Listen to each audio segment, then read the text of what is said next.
action let's go 저 건물을 찾으러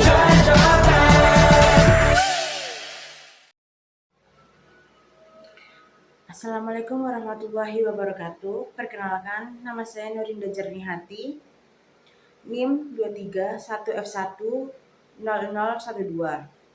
Di sini saya akan mempresentasikan penyebab ketunanetraan dari segi medis dan segi kebidanan. Nah, seseorang yang dilahirkan tanpa penglihatan cahaya disebut buta bawaan, sedang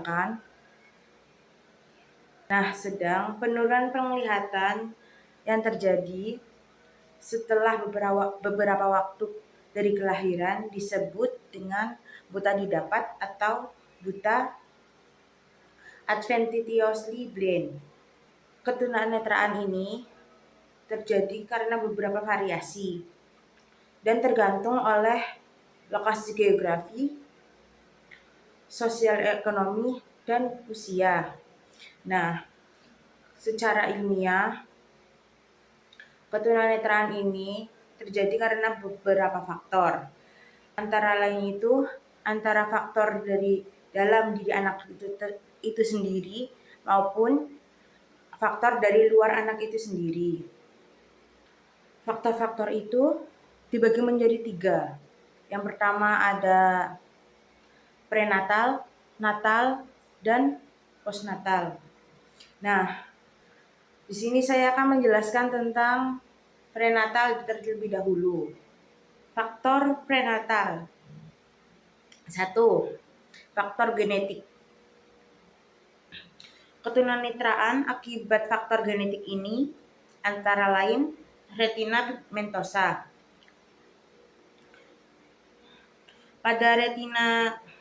Penyakit pada retina ini umumnya merupakan keturunan.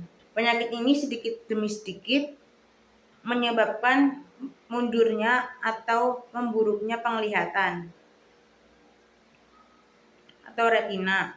Gejala awalnya itu yang pertama, sukar melihat di saat malam hari. Diikuti dengan hilangnya penglihatan periferal dan sedikit saja penglihatan pusat yang tertinggal. Nah, yang kedua itu ada perkawinan sedarah. Banyak ketunanetraan ini yang didapatkan oleh perkawinan sedarah atau perkawinan dekat.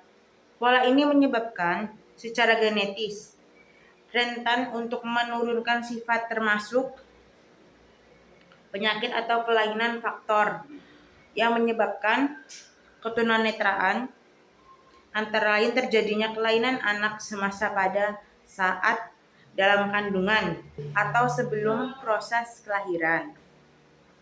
Yang ketiga itu ada infeksi kehamilan. Infeksi kehamilan ini terjadi akibat virus leptospirosis yang berasal dari air kencing tikus, virus rubella, campak Jepang, dan virus retrolansa fibrosis. Nah, yang keempat ada gangguan genetika.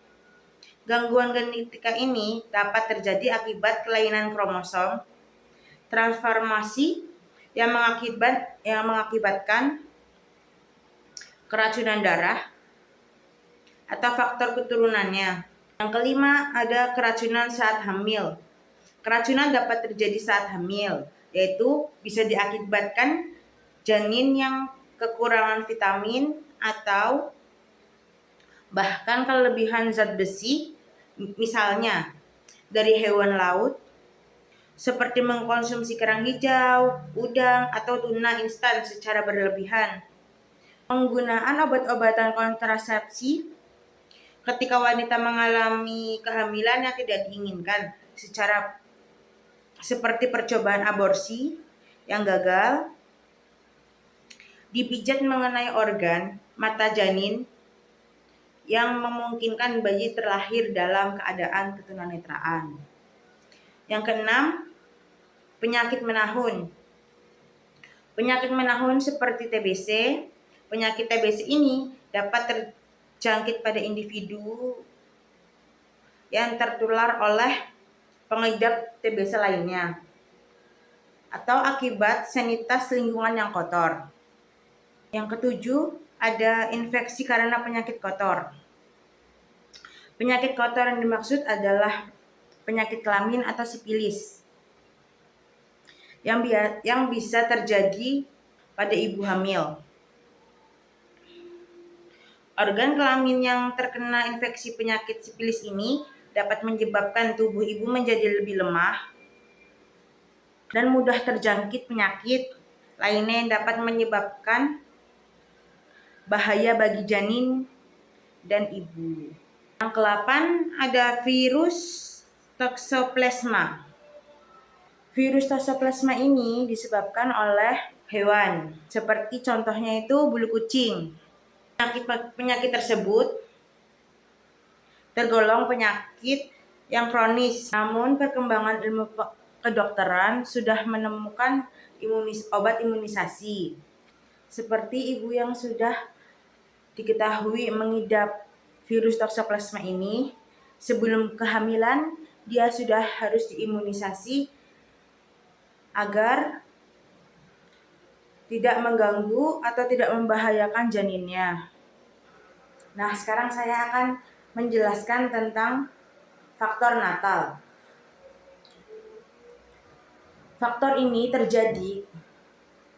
terjadinya kelainan pada saat proses kelahiran dan menjelang serta sesaat setelah proses kelahiran. Misalnya kelahiran yang sulit, pertolongan yang salah, persalinan yang tidak spontan, lahir prematur, berat badan lahir rendah, infeksi karena ibu mengidap sipilis. Berikut hal-hal yang mengakibatkan kecacatan pada bayi saat kelahiran.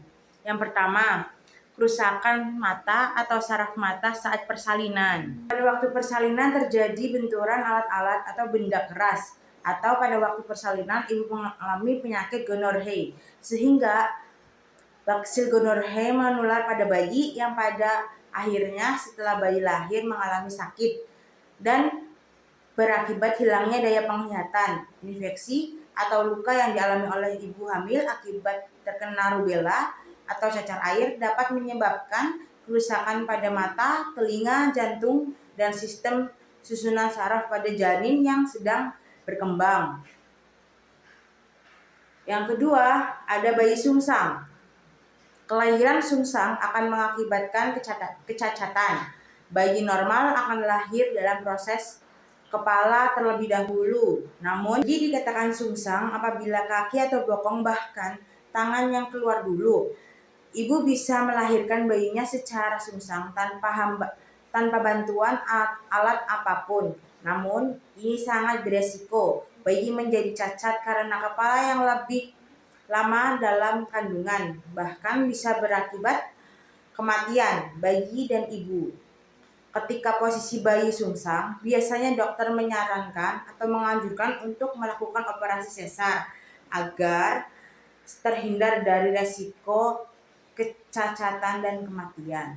Yang ketiga, bayi prematur. Bayi yang prematur atau lahir lebih cepat dari usia kelahiran seperti 6 sampai 8 bulan bisa berakibat kecacatan apabila ketika bayi mengalami kekurangan berat badan ketika kelahiran. Bayi lahir di usia matang yaitu kurang lebih 40 minggu jika memang sudah sempurna pertumbuhan organnya, terutama otak.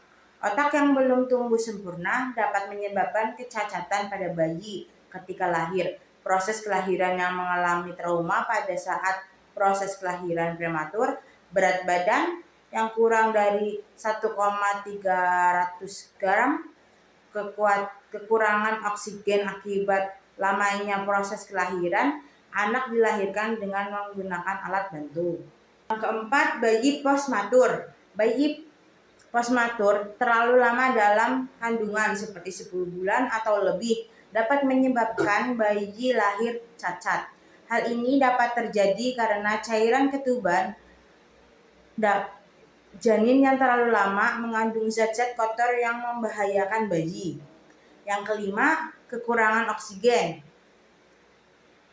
Bayi yang ketika lahir tidak langsung dapat menghirup oksigen, misalnya karena terendam ketuban, cairan kandungan masuk ke paru-paru dan menutup jalan pernafasan, atau akibatnya proses kelahiran yang tidak sempurna sehingga kepala bayi terlalu lama dalam kandungan sementara tubuhnya sudah keluar. Nah, sekarang saya akan menjelaskan tentang faktor postnatal, terjadinya kelainan setelah anak dilahirkan sampai dengan sebelum usia perkembangan selesai. Ini dapat terjadi karena kecelakaan, keracunan, tumor otak, kejang, diare semasa bayi. Berikut adalah hal-hal yang dapat menyebabkan kecacatan pada anak di masa bayi. Yang pertama, penyakit infeksi bakteri seperti TBC, virus, diabetes mellitus, penyakit panas tinggi, dan kejang-kejang. Penyakit-penyakit tersebut adalah penyakit-penyakit kronis yang bisa disembuhkan dengan pengobatan yang intensif.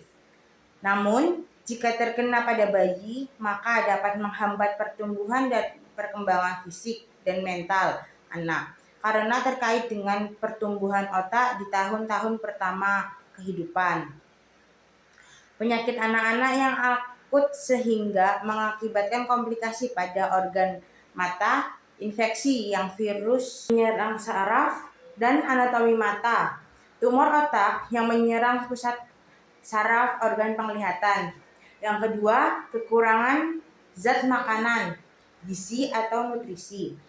Gizi dan nutrisi yang sempurna sangat dibutuhkan bayi setelah kelahiran. Gizi tersebut dapat diperoleh dari ASI di 6 bulan pertama. Maka dari itu ibu menyusui harus banyak makan makanan yang mengandung nutrisi yang terpenuhi. Selanjutnya, bayi harus mendapatkan makanan penunjang dapat dengan gizi seimbang di usia selanjutnya. Jika bayi kekurangan gizi atau nutrisi, maka perkembangan otaknya akan terhambat dan bayi dapat mengalami kecacatan mental. Yang ketiga, kecelakaan. Semisal tabrakan yang mengenai organ mata, benturan, terjatuh, dan trauma yang secara langsung atau tidak langsung mengenai organ mata. Kesetrum aliran listrik, kena zat kimia, terkena cahaya tajam, kecelakaan pada bayi, terutama pada area kepala seperti masuknya benda keras atau tajam, cairan kimia yang berbahaya, kecelakaan dari kendaraan, sehingga otak sebagai organ utama kehidupan manusia mengalami kerusakan yang dapat merusak pula sistem fungsi tubuh lainnya dengan mengakibatkan luka pada otak. Yang keempat, keracunan. Racun yang masuk dalam tubuh bayi bisa dari makanan dan minuman yang dikonsumsi bayi. Jika tubuh bayi lemah, maka dapat meracuni secara permanen. Racun bisa berasal dari makanan yang kadaluarsa atau makanan yang mengandung zat bakteri. Racun yang menyebar dalam darah bisa dialirkan pula ke otak dan menyebabkan kecacatan pada bayi. Yang kelima, penyakit mata. Jenis-jenis penyakit mata yang menyebabkan ketunanetraan. Yang pertama, xerophthalmia. Yang kedua, glaucoma. Yang ketiga, katarak. Yang keempat, glaukoma. Yang keenam, diabetik retinopati. Yang keenam, macular degeneration. Yang kesembilan, retinopathy of premature.